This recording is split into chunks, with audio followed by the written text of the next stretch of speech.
There is a reason. Appalachia feels different the moment you cross its threshold. It is not merely a change in the scenery, or the shifting of the light. It is a weight in the air, a physical sensation that settles deep in the chest. Here, the silence is not empty. It is a heavy, living presence, thick with the memory of deep time. If you pause on one of these misty ridges and listen closely, you are not just hearing the wind rustling through the mountain laurels. You are listening to one of the oldest whispers on Earth. Most mountain ranges invite you to look up at their jagged, defiant peaks, shouting their youth to the heavens.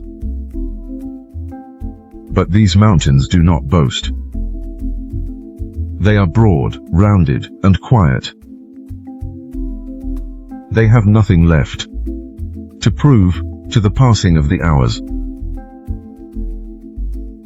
Once you understand the violent monumental forces that ground these summits down, you will never look at the landscape the same way again.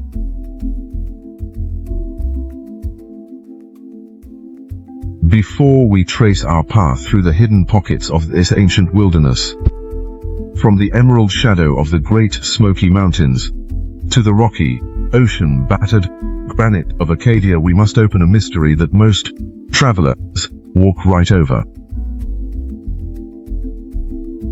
Much later in this journey, one quiet, overlooked detail in the very soil beneath our feet will explain why Appalachia does not just shape this rugged land, but why it permanently binds the spirit of the people who choose to stay. To understand the soul of the mountain dweller, we must first understand the ground they walked upon, and how a half-billion-year-old legacy of isolation carved an entirely unique human culture out of the bedrock.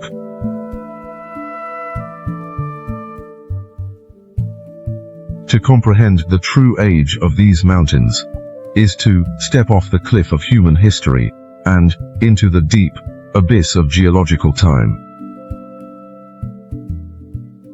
The summits we see today are the worn, weathered stumps of a primordial giant.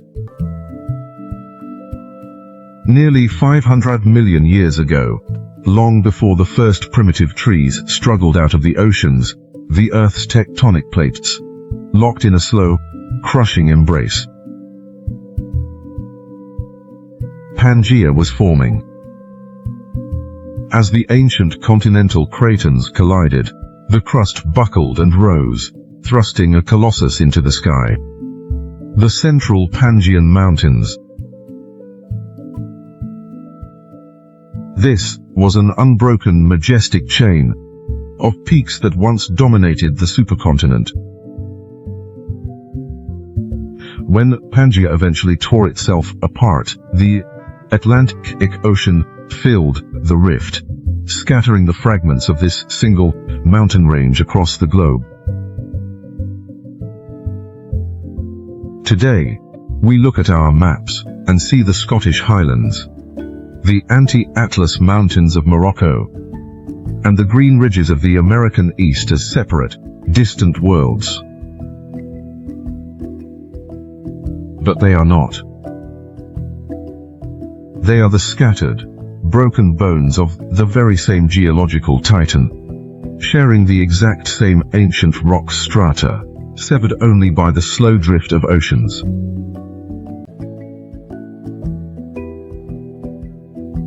At their absolute peak, these mountains were immense, violent, and magnificent, reaching heights of over 8,000 meters. They stood as tall and fierce as the modern Himalayas, scraping the upper limits of our atmosphere.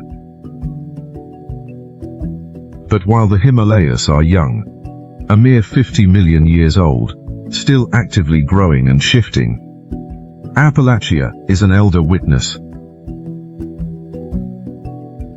It has survived the rise and fall of dinosaurs, the slow freeze of multiple ice ages, and the relentless, grain-by-grain erosion of wind and rain. What we see today is not the mountain itself, but the indestructible heartwood of the earth. The softer soils and young stones have long since been washed away into the sea, leaving behind only the hardest, metamorphic and igneous cores. The ancient granites and dense sandstones that refuse to yield to the passage of 500 million years.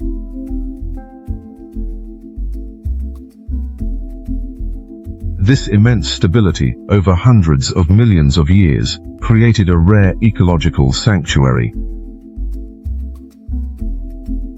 While massive, crushing glaciers scraped the northern hemisphere flat during the last ice age, the southern and central stretches of Appalachia remained untouched. It became a life raft. Plants and animals migrated south, seeking refuge in the deep, sheltered valleys we call hollows. Because the mountains run from north to south, they functioned as a vast, natural highway for species escaping the ice. When the glaciers finally retreated, they left behind a landscape of unparalleled biological richness. Within these ridges, you can find more native tree species than in the entire continent of Europe. A single mountain can host stacked ecosystems, where a short walk down a steep slope is the ecological equivalent of traveling thousands of miles north. In these shadowed hollows, microclimates persist, trapping moisture and cool air, preserving rare plants that exist nowhere else on the planet.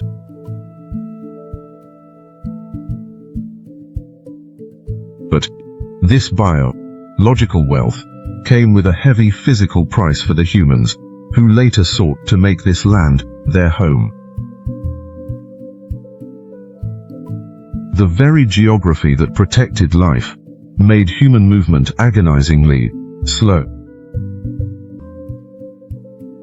The slopes are relentlessly steep, the rocky soils are thin and unyielding to the plow, and the deep valleys fold inward, blocking the horizon. For early settlers, the wilderness was a labyrinth. A journey of a mere 30 kilometers could require a grueling, day-long trek through dense underbrush and treacherous creek beds. Because travel was so difficult, communities did not expand outward. They grew inward, deep into the hollows. Families relied entirely on one another, their lives dictated by the immediate boundaries of their ridge.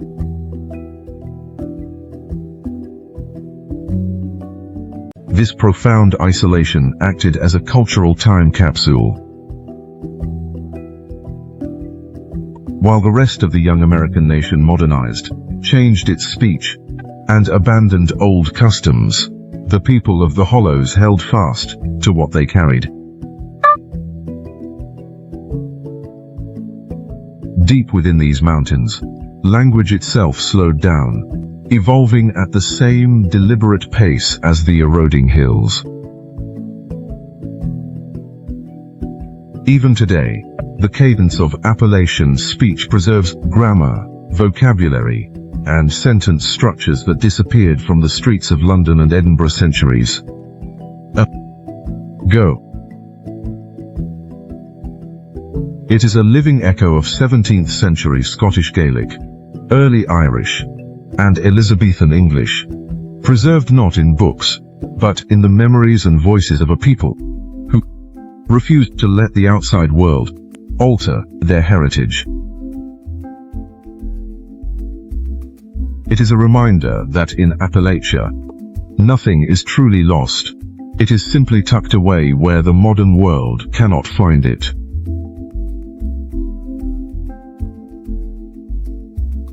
This landscape is not designed for speed. It was built by patience, layered with coal deep within its dark veins, and populated by those who valued roots over expansion. The choices made by those early pioneers were not driven by a lack of opportunity, but by a profound, magnetic attachment to place. The valleys are protective, wrapping around those who dwell within them, offering an embrace that flat terrains can never provide. When you stand inside a hollow, the world outside ceases to exist. The ridges block the horizon, forcing you to look at what is immediately before you: your land, your family, your heritage. This is the cycle of Appalachia. The geology dictated the isolation. The isolation forged the self-reliance, and the self-reliance built an unbreakable bond between person and soil. To ignore this deep connection is to miss the entire point of the journey.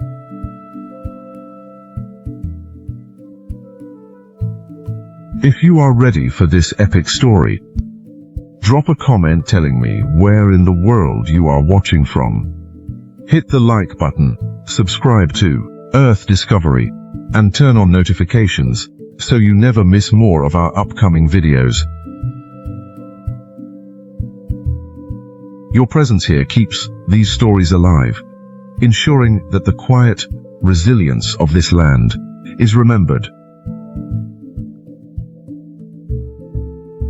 Now, let us take our first steps out of the primordial past and ascend into the high, mist-filled canopy of the southern ridges, where the mountains begin to speak.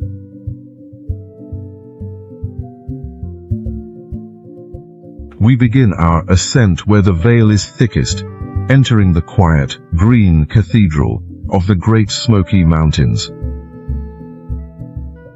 To the casual traveler, the blue-gray haze that hangs permanently over these peaks seems like morning mist.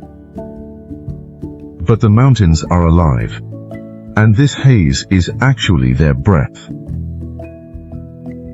The vast, unbroken forests of oak, pine, and hemlock release organic molecules called isoprene into the warm air. When the sunlight strikes these microscopic vapors, it triggers a delicate physical phenomenon known as Rayleigh scattering, the same principle that turns our sky blue. This creates a soft, shifting curtain of indigo that clings to the ridges, a visual signature of biological activity. Walking through these woods, you are stepping among giants. Some of these old-growth trees have stood since before Europeans arrived, holding centuries of silence in their ancient rings.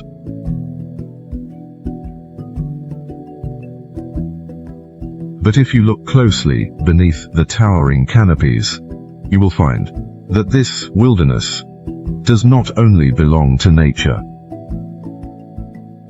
Tucked into the quiet clearings are the weathered, hand-hewn logs of abandoned cabins, silent stone walls, and empty wooden churches. These are the ghosts of communities that once called these from home, living entirely off what the thin mountain soil could provide. When the national parks were created, these families were systematically relocated, their properties reclaimed by the creeping vines and damp moss. Yet, their imprint remains. It makes you wonder, what would it feel like to look back one last time at a valley your ancestors cleared by hand, knowing the mountains were taking it back? Have you ever had to walk away from a place that held your deepest memories? Tell us your thoughts in the comments below. For history of a place is written by the hearts of those who had to leave it behind.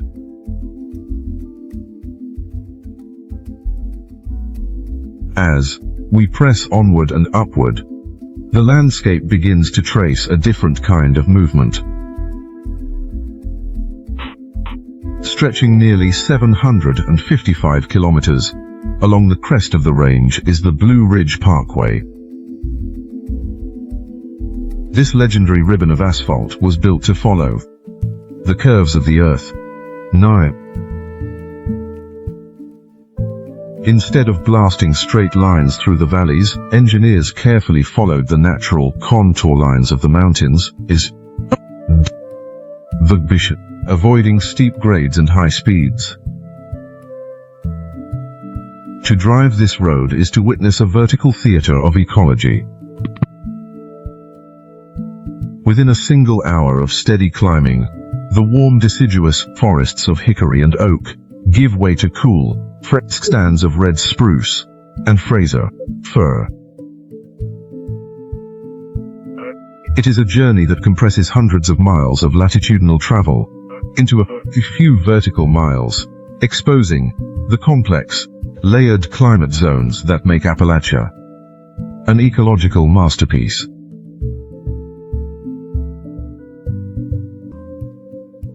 Nestled high along this mountain spine sits Boone, North Carolina, a town established at an elevation of roughly 1,000 meters. In the early days of settlement, Boone was a place of fragile survival. The winters here are long, the winds are biting, and the growing season is too short to sustain large-scale agriculture.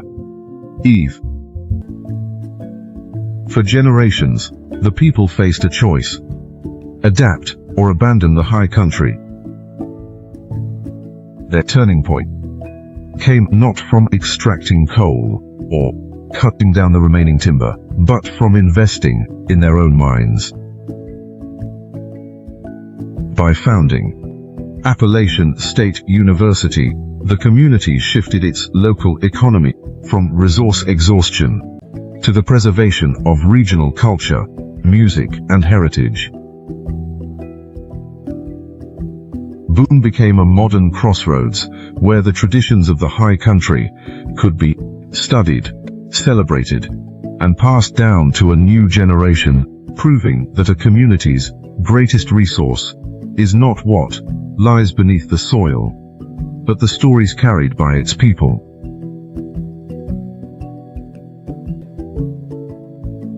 But the accommodating slopes of Boone soon give way to a landscape of raw, unyielding severity. Just a short distance away, the mountain system breaks abruptly at Linville Gorge. Here, the Linville River has spent hundreds of millions of years, slicing a dramatic 600-meter deep canyon through layers of bedrock, so hard that even the relentless forces of erosion failed to level them. This is Appalachia stripped of all human comfort. There are no paved roads crossing this abyss, no manicured paths, and no safety railings. It remains a designated wilderness, a rugged monument of exposed granite cliffs and churning water that reminds us how small we are in the presence of the Earth's oldest forces.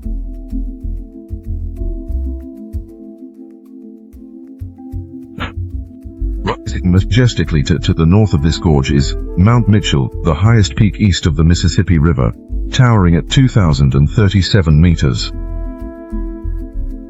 At this extreme altitude, you have stepped into the subalpine environment of southern Canada. The air is thin, cold, and heavy with the scent of dark spruce fir forests. This mountain holds a tragic, haunting story of human obsession. In the 19th century, a brilliant professor named Elisha Mitchell set out to prove that this peak was the tallest in the eastern United States. 90 feet. His calculations were bitterly challenged by his former student, Congressman Thomas Clingman, who claimed a different summit held the honor. Determined to defend his life's work, the 63-year-old Mitchell returned to the Black Mountains in June of 1857 to remeasure the peak. On a dark, storm-swept evening, alone in the dense underbrush, Mitchell lost his footing near a 40-foot waterfall. He slipped, fell, and drowned in the deep, silent mountain pool below. A search party led by the legendary local hunter, Big Tom Wilson, scoured the wilderness for days before finding Mitchell's body. His pocket watch was found frozen at exactly 8 o'clock, the precise moment his life ended in service to his scientific passion. His measurements, however, were ultimately proven correct, and the peak was renamed in his honor. It makes one ponder the weight of our own pursuits. Have you ever cared about something so deeply that you were willing to risk everything to prove it to the world? Let us know your thoughts in the comments and share this video with someone who understands what it means to dedicate a lifetime to a single facet, unwavering truth.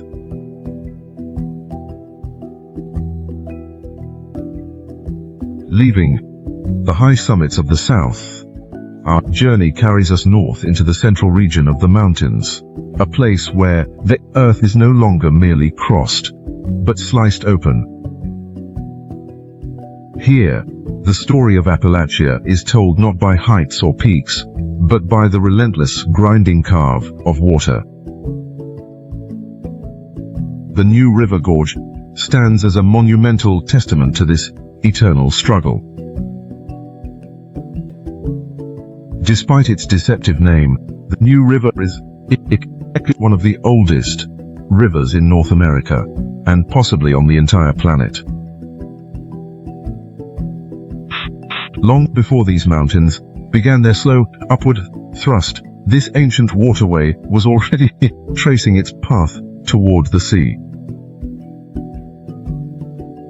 As the Earth's crust slowly buckled, folded, and rose beneath it, the river refused to be turned aside or redirected. Instead, it held its course, cutting a deep 300-meter canyon directly through the rising rock over millions of years. To stand on the edge of this gorge is to witness a slow-motion battle between fluid grace and stubborn stone, a physical reminder that patience and persistence eventually bend even the hardest bedrock.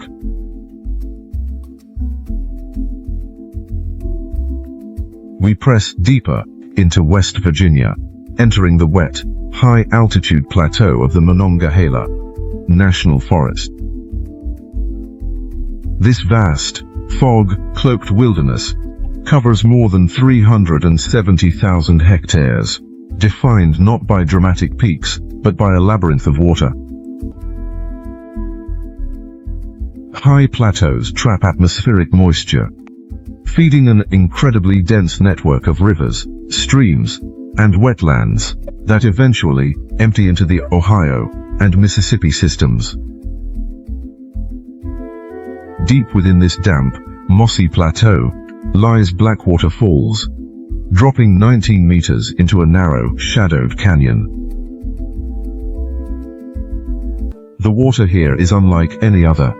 It runs a deep, striking amber black, stained by natural tannins, released from decaying spruce needles and hemlock leaves upstream. It is a place of deep shadows and perpetual mist, where winter ice forms early and clings to the stone, long after the surrounding valleys have thawed. The high acidity of this water limits common aquatic life, creating a highly specialized, isolated ecosystem that thrives in the cold shade of the gorge.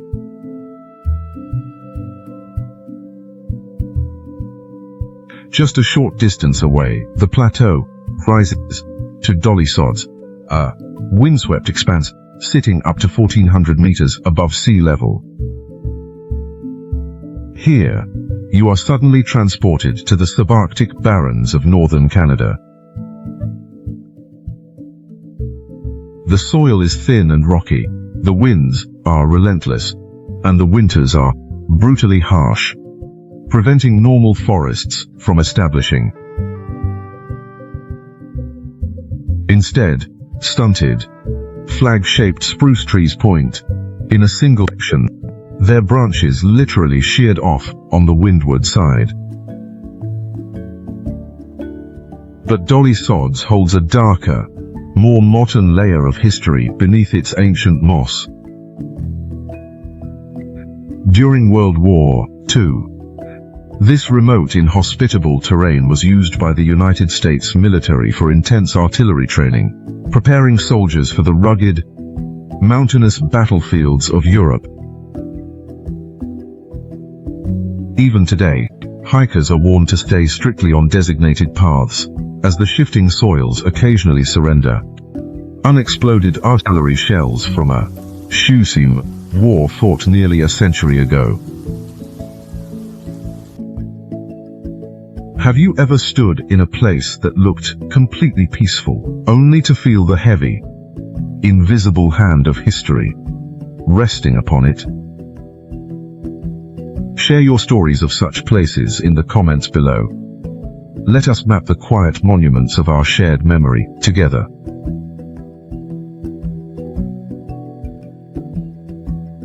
Following the spine of the mountains further north, we enter the long, uniform ridge of Shenandoah National Park. Skyline Drive winds along the crest, offering sweeping views of the Piedmont lowlands below. Today, the park appears as a lush, unbroken forest, but this wildness is a carefully nurtured, second-growth woodland. A century ago, these slopes were a patchwork of small family farms, orchards, and homesteads. When the park was established in the 1930s, nearly 500 families were systematically displaced, their land confiscated to create a playground for the public. Deep in the hollows, like Corbin Hollow, families who had lived in self-sufficient isolation for generations were forced out of their homes, their simple wooden cabins dismantled or left to rot. Today, if you hike off the beaten path, you will find silent stone chimneys, standing alone in the deep woods, rusted iron kettles half buried in the leaves, and small, forgotten family cemeteries are the quiet scars of a sacrifice that paved the way for conservation, reminding us that every beautiful wilderness often has a human price tag attached to it.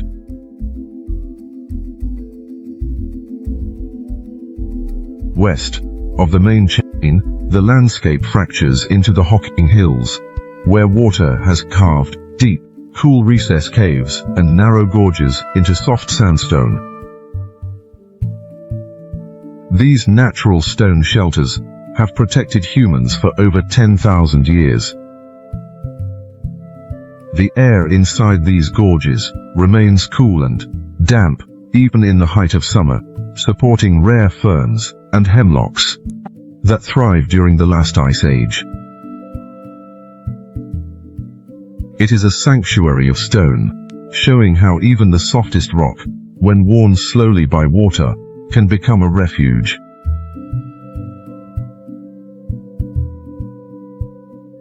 When we look at these places, we see a pattern of adaptation, where both the land and the people have been repeatedly tested by time.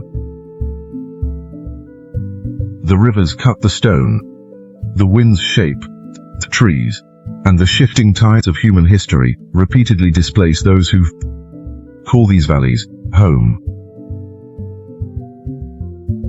If this exploration of the quiet, forgotten corners of our world has touched something inside you, take a moment to like this video, share it with someone who loves history, and subscribe to Earth Discovery so you never miss our next steps into the unknown.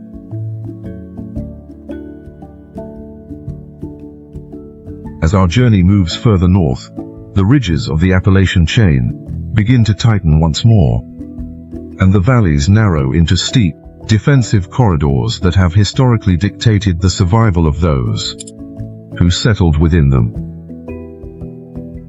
Here, tucked into an incredibly tight bend of the Lehigh River in Pennsylvania, sits the historic town of Jim Thorpe. This town is a remarkable geographical choke point, built inside a mountain gorge so narrow that outward growth was physically impossible, forcing a unique, vertical architecture where homes and shops are stacked tightly against the steep, forested valley walls.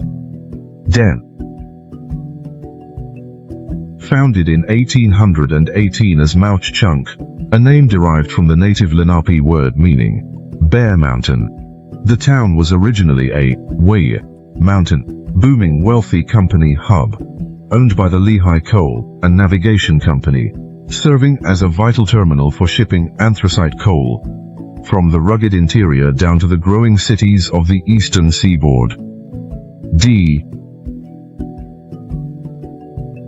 For decades, Mauch Chunk was an industrial powerhouse, a place where iron rails, rushing waters, and steep gravity railroads conquered the limitations of the mountainous terrain.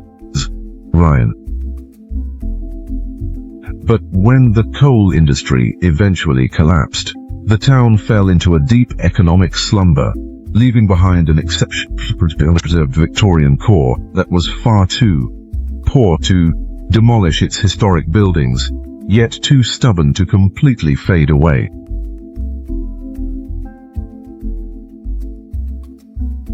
The survival of this town took an extraordinary, highly controversial turn in 1954, illustrating the desperate lengths to which mountain communities will go to preserve their future.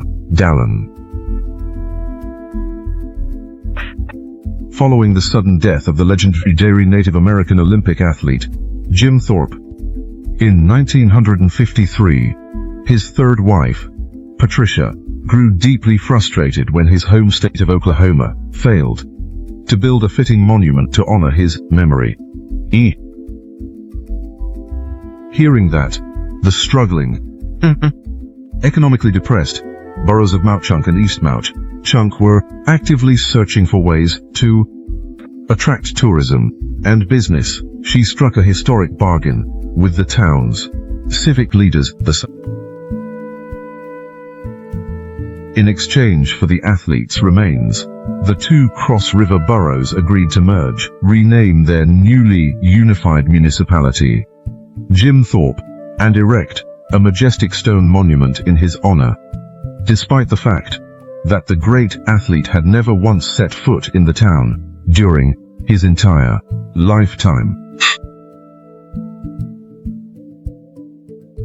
The deal was made in the hope of funding a research hospital and institute, a dream that never actually materialized, leaving behind a complex legacy of our adopted identity and tourism-driven survival.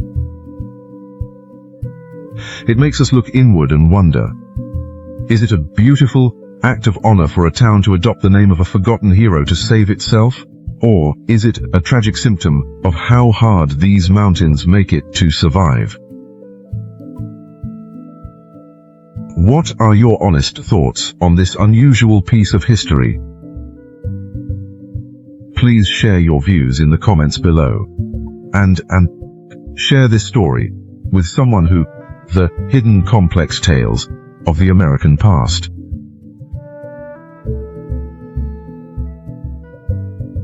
Leaving the historic brick streets of Pennsylvania, we press deeper into New England, where the Appalachian bedrock hardens dramatically, and the landscape takes on a colder, far more severe character. In New Hampshire, the gentle, forested slopes of the south are replaced by the exposed, raw granite of Franconia Notch. This mountain pass was carved deep into the earth by the slow, crushing passage of massive glaciers, creating a narrow, windswept highway of stone that has funneled animal migrations, indigenous hunting parties, and early pioneers for thousands of years. At these northern latitudes, the alpine and subalpine zones descend to much lower elevations, meaning the forests thin rapidly into stunted krumholz trees, and winters are long, dark, and biting. For centuries, travelers through the Notch looked up to see the iconic Old Man of the Mountain, a natural profile of stone that seemed to watch over the pass, until the relentless freeze and thaw cycles of the mountain climate finally caused the stone face to collapse into the valley below in 2003. It is a stark reminder that in the northern reaches of this ancient range, the forces of weather and time are actively reshaping the land, demanding a constant, daily adaptation from everything that attempts to survive here.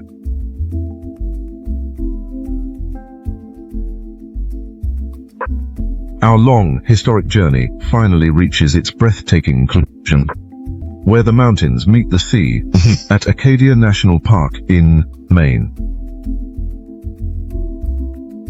Here, the Appalachian chain does not end abruptly.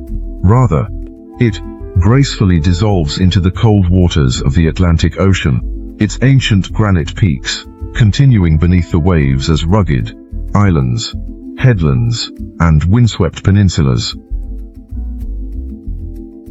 The pink granite of Cadillac Mountain, scoured and polished smooth by a succession of massive ice sheets, stands as the first place in the United States to receive the morning sunlight during the autumn and winter months. At this rocky edge of the continent, the internal pressures that once thrust these mountains 8,000 meters into the sky given way to external forces, the relentless pounding of the tides, the salt spray, and the ocean gales. To stand on these granite cliffs and look over the vast open ocean is to feel a profound shift in perspective, where the heavy, protective isolation of the southern mountain hollows finally opens up into absolute, limit-defying vastness.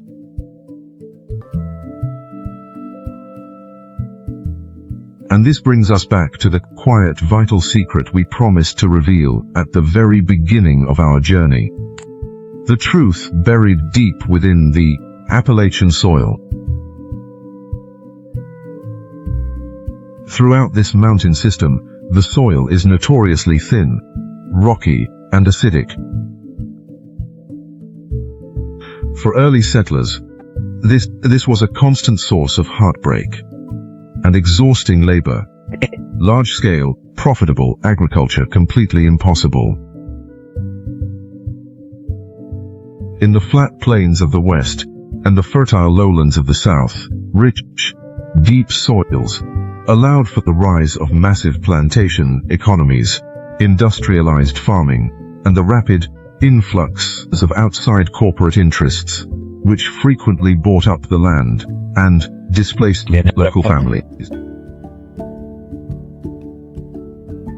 But in Appalachia, The soil was far too poor to ever attract major agricultural barons.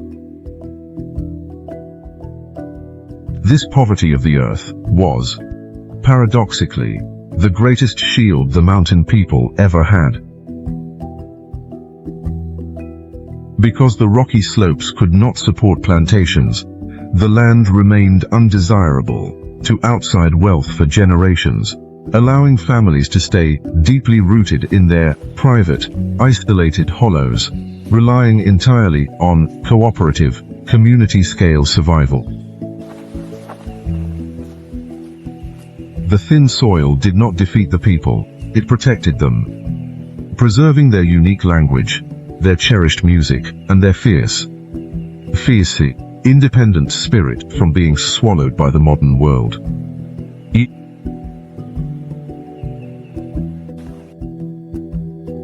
The story of Appalachia is ultimately a story of beautiful, unyielding continuities.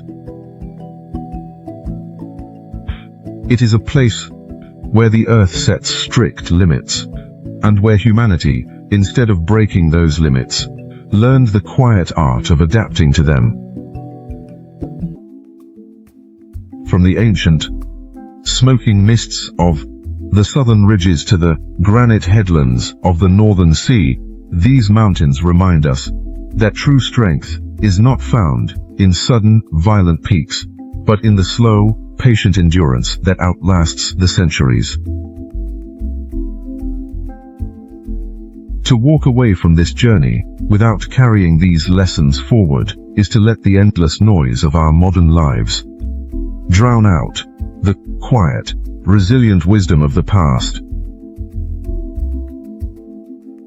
Please hit the like button, share this documentary with someone who values true history, and subscribe to Earth Discovery so we can continue to uncover the deep, silent stories of our world together.